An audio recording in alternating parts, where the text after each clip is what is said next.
Hi, thank you for joining me today on my podcast.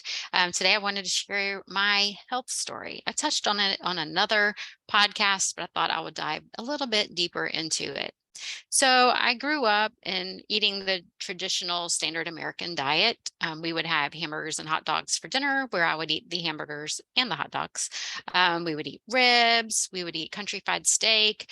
My breakfast was definitely not healthy. Sometimes it would be chocolate cake. In high school, it was Carnation breakfast bars. I don't know if any of you remember those, but they were kind of a candy bar, granola bar. So I'd eat that for breakfast. Lunches, it was always the same thing: Reese's peanut butter cups and a Mr. Pibb, which, funnily enough, was my husband's lunch too. We did not know each other at the time, but we have discovered that we both ate the same lunch every day.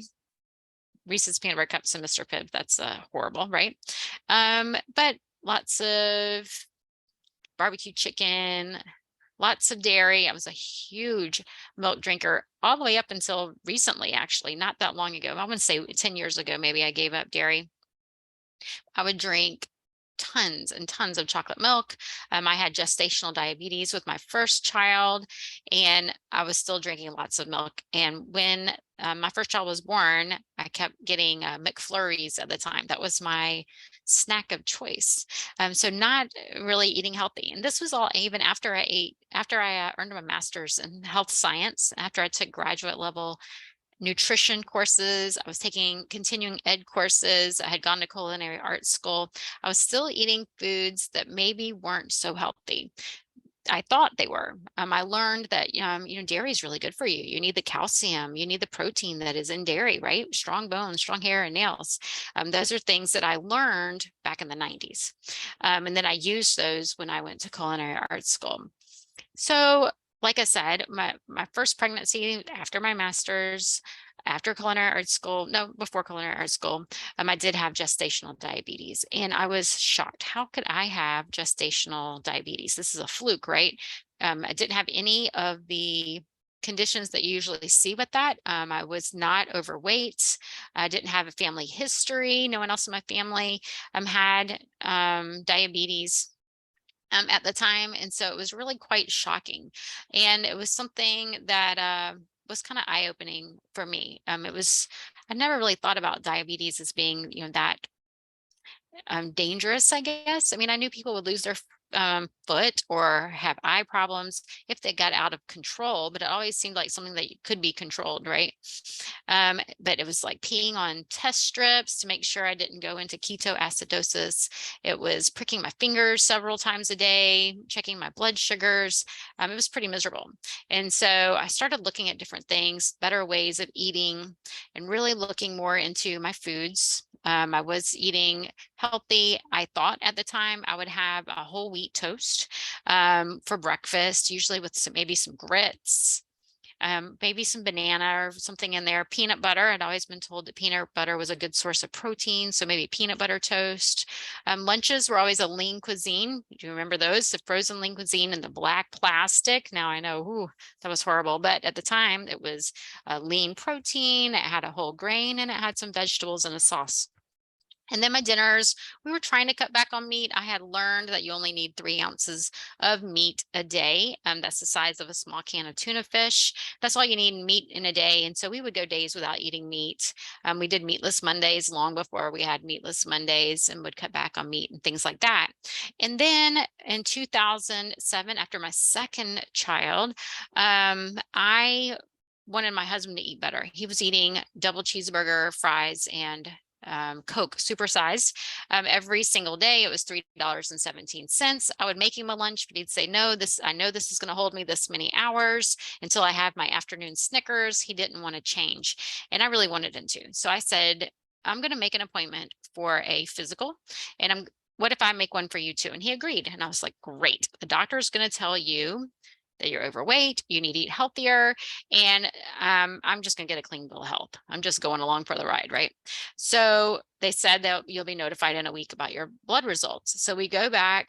Well, a week later, he gets a postcard in the mail saying everything's fine. And I get a phone call that you need to come in, something's wrong with your blood work. So I go in, And the doctor says, I can't really give you a diagnosis, but I will tell you that you have something going on with your thyroid and that you need a specialist. And if it were me, I would only see Dr. So and so. I can't remember the name now. And that's the only one I would see. You need to schedule an appointment right away. So I went home. I'm scared to death. Is it cancer? What's going on? And my insurance said I couldn't go to that doctor. I called the doctor and said, my insurance doesn't cover it, but I will just pay out of pocket. And they said no. So then I was really scared. What's going on with me that I can't even pay out of pocket? And so I had to find a different doctor. So now I'm really scared. I go to this other doctor. I'm also in my head going, how could this happen to me? I'm an expert in health. I do all the things. How could there be something wrong with me? I eat healthy. Like I said, I thought I was eating healthy. I exercise every day. I had been a personal trainer. I was doing all of the things, right? So anyway, I go to this doctor and he says, you need chemo or radiation or surgery. And I said, no, I'm not. I'm not doing those. And he said, well, we can put you on this medication. Most people don't tolerate it, but we can put you on it for a little while and just see how you do. And I was like, fine, that's what I'll do. And I would go back for visits and he would tell me, you're not taking your medicine. Well, yeah, I am taking the medicine. And my blood work would come back and everything would be fine. And he'd say, you're not taking your medicine. He would accuse me of not taking my medicine. I'm getting better, but he thinks I'm not taking the medicine. Anyway, I went into remission for quite a while. And then, I told my husband that from my other story, I told my husband, I'm not doing what I'm supposed to be doing. I'm supposed to be helping people with health and nutrition, not teaching math. And so we quit our jobs and bought this farm and moved. And I got really sick in our move. Moves are very stressful. And so I got really, really sick and I went out of remission and I went to a new doctor.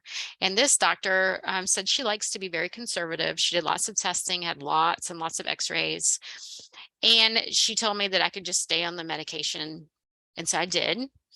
And I went back into remission, which was great. And then I had a tree fall on my car while I was driving, and my children were in the back seat. Now it was a small tree. I was driving an expedition, so I'm still here. So are my kids. But that was very traumatic, very stressful, losing your car, not being able to get to work, trying to get another car, on top of how stressful it was, the whole experience when it happened. Anyway, I went out of remission. My weight got out of control, as in I kept losing weight. I could not gain weight. I just kept losing weight. And I was so stressed out all the time, very high anxiety. And my doctor told me, you have to have radiation or you will die. And I didn't believe her. I kept thinking there's got to be something else I can do. But when a doctor tells you that, you do it. You do what they tell you to do. I couldn't find another doctor to tell me otherwise. And so I did. Well, what she didn't tell me was once you have the radiation, you still have an autoimmune disease. It just is a different type of autoimmune disease. And so I was actually better before the tree fell, of course. And than I was after the radiation. Ever since then, I had just had dry skin and heavy legs and poor skin and hair. And I kept searching for more answers. I hate that I did this, blah, blah, blah. I found a new doctor and I said, why didn't I find you before? And she said, I don't know, but I wish you had. And so then I knew, you know what? There were other ways to help. There was something else I could do. I did not have to have the radiation. Now I did, and it also taught me some things that now I can help other people with. So now I am, even though I had another autoimmune disease, I am in remission. I am perfectly healthy. Now I know how to really eat healthy foods, how it's not just about food and exercise. There's so many other things that affect our minds and our body and our health. We need to have downtime. We need to have fun and play. We need to have healthy sleep. And so now I am on a mission to help other people save their body parts. I want to help other people not have to have the radiation, not have to have the surgery. Now, of course, you have to work with your own doctor. I am not a doctor. I am not going to diagnose or treat anybody, but I can help you with the research. I can help you find other methods. I can help you find a doctor who can work with you. So that is my health story.